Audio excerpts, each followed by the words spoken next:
Na-upload ko na yung uploading pa lang. Ay, dapat pala na inedit ko. Dapat pala anuhin ko yung notification bell para ma-notify sila, para magko-comment sila na asan ang part 2.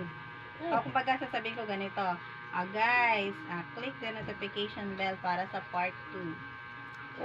Tapos Hindi sana, i-ano mo yun, overvoice mo. overvoice ka dyan. Bakit ko yung overvoice? Yung 41 minutes o overvoice ko? O siyempre, para yung mga manonood, maganda maganda pakinggan pag unig Naman, siyempre overvoice kailangan ka. may pakita doon yung yung explicit teaching nga Kaya totoong boses ko dapat yun. Paano? Siyempre, para kung Yung overvoice ko yung mo na lang. 41 minutes. Overvoice mo. Ay, voice over. Bakit voice over kasi?